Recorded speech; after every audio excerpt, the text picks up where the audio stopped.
You were this close. Maybe it was a job you stopped applying for. Right in the middle of filling out the application, something in you just went quiet, and you closed the tab. Maybe it was a relationship, a good one, a real one, and you felt yourself starting to pull away right at the moment it started to feel like it might actually last. Or maybe it was something you were building, a creative project, a business idea, a version of your life you'd been quietly sketching in your head for years. And the moment it started looking like it could actually work, you found a reason to stop. You told yourself you were being realistic, that the timing wasn't right, that you got busy, that you needed to think it through more, that you'd come back to it later. But somewhere in the quiet parts of your mind, in that space between sleep and waking where you can't really lie to yourself, you knew. You did it to yourself. And here's what makes self-sabotage so uniquely painful. It's not something that happens to you. It's not bad luck or bad timing or the wrong circumstances. It is something you do, usually without fully realizing it, almost always at the exact moment when things start to matter most. Right when success is close enough to touch, something in you flinches, pulls back, finds a way out. And then comes the shame, the confusion, the exhausted loop of asking yourself, why do I keep doing this? That's what this video is about. Not the surface level version, not just believe in yourself or get out of your comfort zone. We are going somewhere deeper than that today. We're going to look at what is actually happening underneath the behavior, the psychology, the neuroscience, the root cause that almost nobody talks about. And by the end, I want you to understand yourself in a way that genuinely shifts something, because you can't fix what you don't understand. And most people spend their whole lives fighting the symptom without ever finding the source. Let's change that, starting with the one question nobody thinks to ask. Everyone who struggles with self-sabotage eventually asks the same question: how do I stop? How do I stop procrastinating, stop pulling away, stop getting in my own way? And that's a fair question, but it's the second question. The one you have to ask first, the one that actually unlocks everything, is this: why does it feel safe? Sit with that for a second, because I know on the surface it doesn't make sense. Self-sabotage doesn't feel safe. It feels frustrating. It feels like failure. It feels like something you desperately want to stop doing. But underneath the frustration, underneath the shame, your nervous system is getting something from it, some form of relief, some form of protection. And until you understand what that is, no strategy in the world is going to stick. Here is the core insight that changes everything. Your self-sabotage is not a malfunction. It is not evidence that you are broken or weak or secretly don't want good things for yourself. It is a survival strategy, a very old one that was built at a time when it made perfect, logical sense. The human brain was not designed to optimize for happiness. It was designed over millions of years of evolution to optimize for survival, for safety, for avoiding threats. And the brain is extraordinarily good at this job. The problem is that it learns what is threatening based on your personal history, based on what hurt you, based on the specific environment you grew up in. And for a lot of us, maybe most of us, some version of achievement, vulnerability, or exposure became associated with pain at a very early age. Think about this carefully. If you grew up in a home where achievement wasn't recognized, where you brought home good grades and nobody noticed, or worse, where success made you a target for criticism or jealousy, your brain filed that away.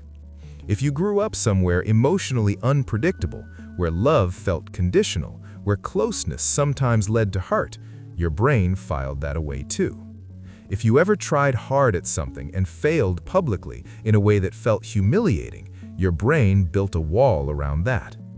And the brain's logic, which is ruthlessly practical, goes something like this: effort plus hope equals vulnerability. Vulnerability has led to pain before. Therefore, avoid vulnerability. Avoid the thing that matters. Keep your head down. Stay small.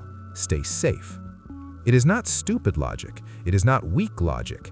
In the environment it was built, it was genius. It protected you. The tragedy is that it didn't stay there.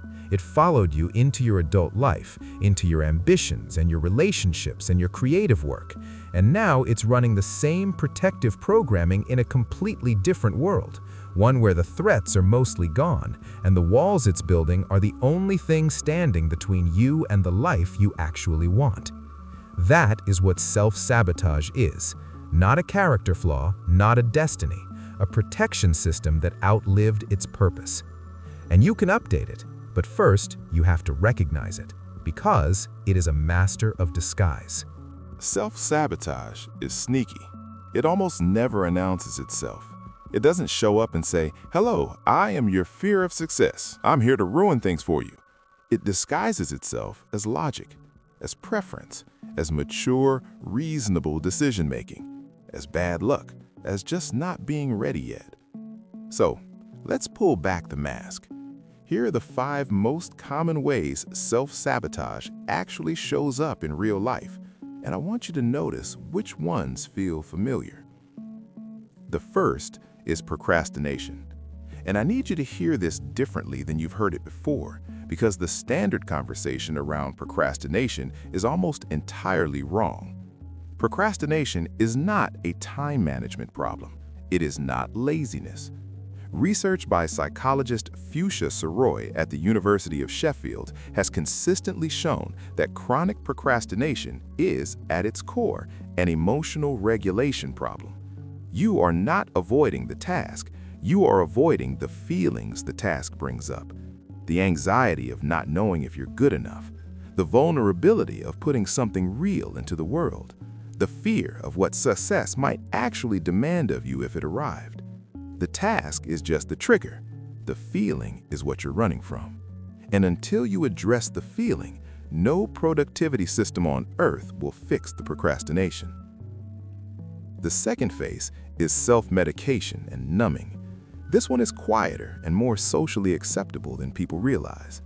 It's using food, alcohol, screens, social media, anything to take the edge off right before or right after you're supposed to do something that matters. You sit down to work on the thing and suddenly you need to check your phone. You have a difficult conversation scheduled and you find yourself eating or drinking more than usual the night before. The numbing feels like relief. It feels like self-care even, but it is a vote against yourself. Every time you reach for the numbing agent instead of sitting with the discomfort, you are telling your nervous system, this feeling is too dangerous to feel. And that message makes the fear bigger, not smaller. The third phase is picking fights. This one shows up most visibly in relationships, and it is one of the cruelest tricks the self-protective brain plays. Things are going well, maybe really well.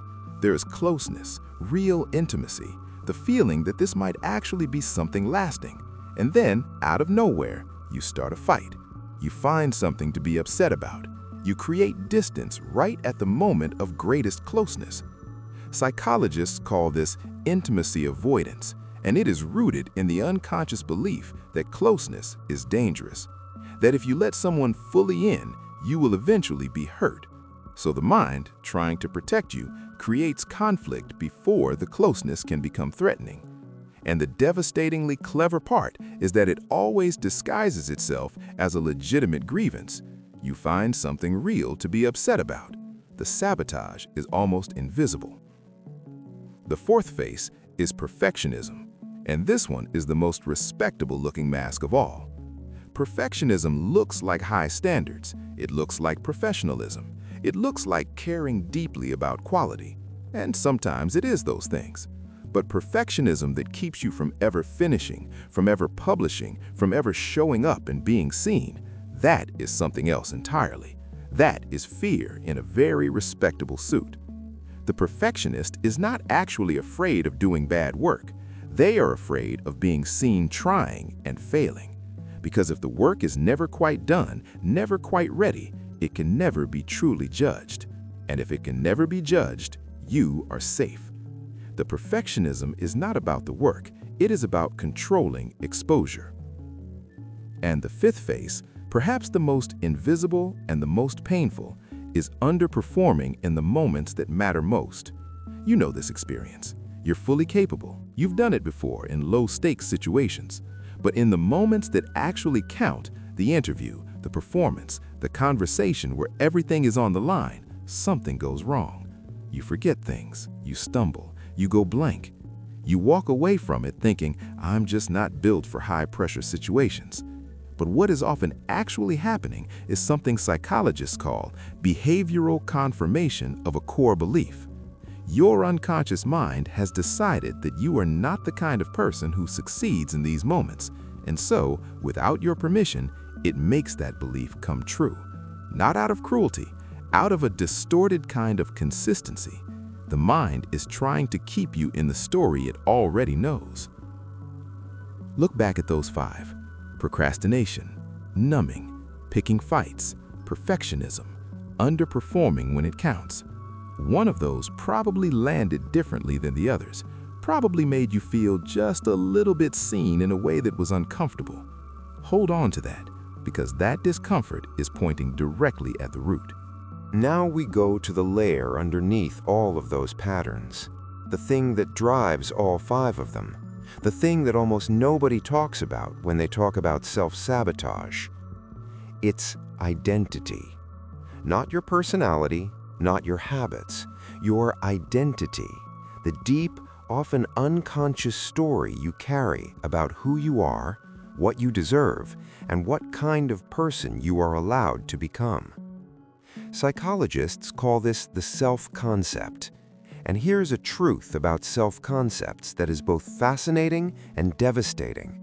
We protect them, even when they hurt us, even when they are completely wrong.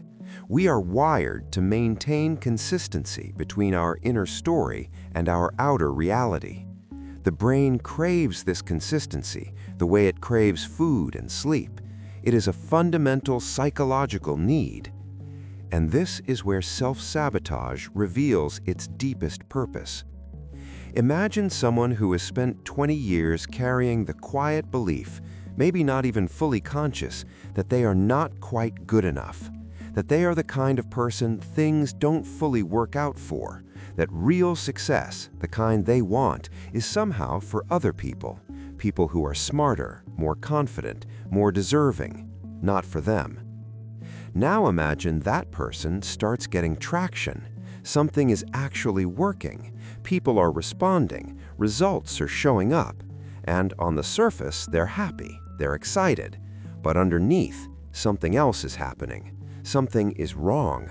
Because the outside world is starting to tell a story that is completely different from the inside story. And that gap between who they believe they are and what reality is showing them feels deeply physically uncomfortable. The brain experiences this as a kind of threat, a threat to its own internal coherence, and so it starts to correct. Unconsciously, automatically, it begins to find ways to close the gap, not by updating the belief, but by changing the reality, by making the outside world match the inside story again, even if that story is painful, even if that story is wrong. This is why logic and motivation are almost useless against self-sabotage. You can give someone every rational reason in the world to pursue their dream. You can show them the evidence, make the plan, remove the external obstacles, and they will not. They will agree. They will feel motivated for maybe a day or a week, and then the old patterns return, because the belief underneath hasn't changed, and behavior always follows belief, not logic. The psychologist Carl Rogers described this dynamic when he talked about the gap between the self-concept and experience. He found that the wider the gap, the more psychological distress a person experiences, and the more desperately the mind works to close it, often by sabotaging the experience rather than updating the concept. In plain terms, it is easier for your brain to destroy the good thing than to believe you deserve it. And here's the part that requires real honesty. This is not about low self-esteem in the obvious sense. Some of the most outwardly confident, successful-looking people in the world are running this program underneath. It's not about how you appear, it's about what you secretly believe you are allowed to have, what you believe deep down you are actually worth. Changing that is not a weekend project, but it is possible, and the first step, always, is simply seeing it clearly. Let's talk about what is happening neurologically when you self-sabotage, because understanding the mechanics of this, really understanding them, makes it significantly harder to hate yourself for it. Your brain is a prediction machine. Every single thing it does is in service of one goal: predict what is going to happen next so it can prepare your body and mind to respond. And it makes those predictions based on pattern recognition, based on what has happened before, based on the emotional memories stored in your nervous system. Now, the brain is not a single unified system. It has layers. The outer layer, the prefrontal cortex, is responsible for rational thought, long-term planning, delayed gratification. This is the part that knows you should send the email, finish the project, have the hard conversation. This is the part that makes plans and sets goals. Deeper inside is the limbic system, older, faster, and in moments of perceived threat, significantly more powerful. The limbic system is your threat detection center. It processes emotional signals and decides in milliseconds whether something is safe or dangerous. And when it decides something is dangerous, it overrides the prefrontal cortex. It doesn't ask permission, it just acts. Here is the critical piece. The limbic system cannot distinguish between a physical threat and an emotional one. The same neural circuitry that fires when you almost step in front of a car fires when you open a blank document and face the possibility that what you create might not be good enough. The same alarm system, the same chemical cascade. Your heart rate increases, your thinking narrows, your body prepares to either fight, flee, or freeze. And so you flee. You close the document. You check your phone. You suddenly remember 17 other things you need to do. You procrastinate, numb, pick a fight, underperform. Not because you are weak, because your threat detection system has been misfiled. It has labeled certain good things, vulnerability, exposure, the risk of being seen and judged, as dangers, and it is doing its job perfectly. This is not a character flaw. This is a misfiled program running in a very powerful machine. And the reason it matters to understand this at the neurological level is that it fundamentally changes how you need to approach change. You cannot think your way out of a threat response. You cannot logic your way past a limbic alarm. You have to work with the nervous system, not against it. You have to teach it, slowly and gently, that the thing it has labeled dangerous is actually safe. That is the work, and it's not the work most people are doing when they try to stop self-sabotaging. All right, now the part that matters most. I want to be completely honest with you at the start of this section. There is no 5-step system that dissolves years of deeply wired patterning. Anyone selling you that is selling you false hope. What I can give you is what the research actually shows works, slowly, imperfectly, and genuinely. The first thing, and it is the most counterintuitive, stop leading with motivation. Stop trying to push yourself. Stop treating this as a willpower problem, because it is not. You have a nervous system safety problem. Your system does not feel safe enough to let you succeed, and you cannot force safety. You have to cultivate it. This looks different for everyone, but it starts with learning to recognize when you are in a threat response. Notice the tightness in your chest when you sit down to do the thing that matters. Notice the sudden urge to do anything else. Instead of immediately acting on that urge or trying to overpower it, pause. Name what is happening in your body. Take 3 slow, deliberate breaths, not as a spiritual practice, but as a physiological intervention, because slow breathing directly activates the parasympathetic nervous system and reduces the limbic alarm signal. You are telling your nervous system, physically, that you are safe. Do this before you try to work, not instead of working. If the patterns run deep, if you recognize in what we've talked about today something that feels like it goes back a long way, therapy is not optional. It is the tool. Specifically, somatic or trauma-informed approaches that work directly with the nervous system rather than only with thought. The self-sabotage lives in the body. That is where it has to be addressed. The second thing, name the pattern when you catch it, out loud. This sounds almost embarrassingly simple, but it works, and here is why. When you say, whether out loud or in writing, "I am self-sabotaging right now. I am scared. This is the pattern," you activate the prefrontal cortex. You bring the rational, observing part of your brain online. And that very act of naming creates just enough distance between you and the behavior that you have a choice. You are no longer inside the pattern, you are watching it. And from the watching position, you can decide differently. The third thing, make the action so small it cannot be sabotaged. This is drawn from behavioral scientist B.J. Fogg's research at Stanford on habit formation and behavior change. The reason big goals trigger self-sabotage is that big goals trigger big threat responses. So you shrink the action until the nervous system doesn't register it as threatening. You don't write the chapter, you open the document and write one sentence. You don't have the difficult conversation, you send one honest text. You don't apply for the job, you find the job posting and read it. These tiny actions feel almost laughably small. That is the point. You are not trying to accomplish the goal in one session. You are training your nervous system to associate the feared action with safety instead of threat. You are building a new association, one tiny data point at a time. And those data points accumulate. Over weeks and months, the threat signal weakens, the action becomes ordinary, and then it becomes possible to do more.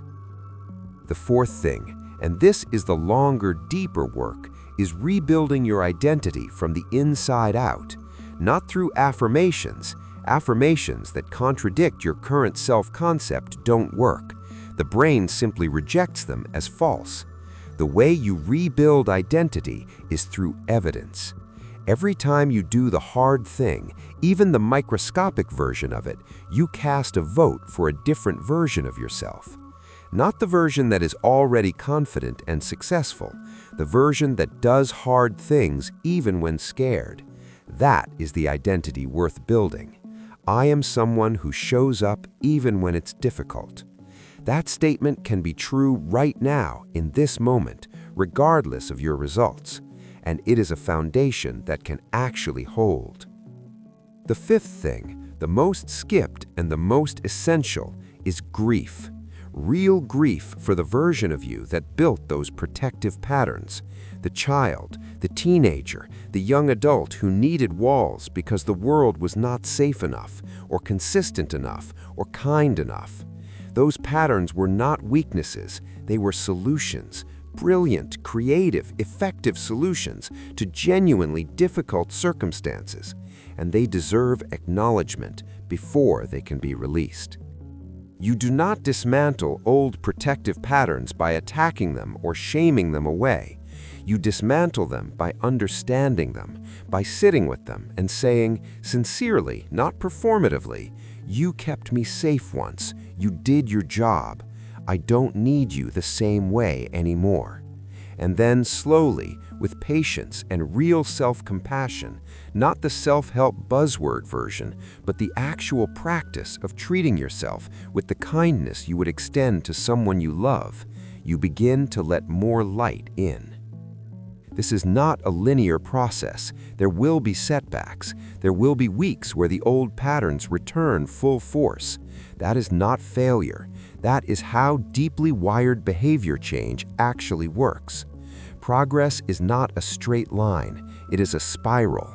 You return to the same themes, but each time from a slightly higher vantage point.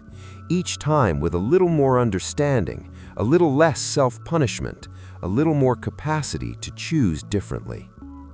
The fact that you are here, that you watched this far, that you're thinking about this is not nothing. That is already a different kind of choice than the one that keeps people stuck. That is the beginning of something. I want to leave you with this. The most painful part of self-sabotage is not the missed opportunity. It is the story that gets built around it. The story that says you don't really want good things, that something is fundamentally wrong with you, that you have been this way too long to change. None of that is true. What is true is that you are a person who, at some point, learned to protect yourself in the only way available to you at the time. And those protections worked. They got you here. And somewhere inside you, in the part that hasn't given up, in the part that is still asking why and still looking for a way through, something knows that more is possible. Self-sabotage is not your identity. It is a pattern your nervous system learned in response to pain. And patterns can be unlearned, not overnight, not through force, but through understanding, through patience, through the consistent, quiet practice of choosing, one small moment at a time, to act from who you want to become rather than who you were taught to believe you were. The stairs are still there. The light is still at the top. And the chain, the one you've been using to hold yourself back, it's not bolted to you permanently. It never was. You can set it down. Start today, even with the smallest step. And I'll see you in the next one.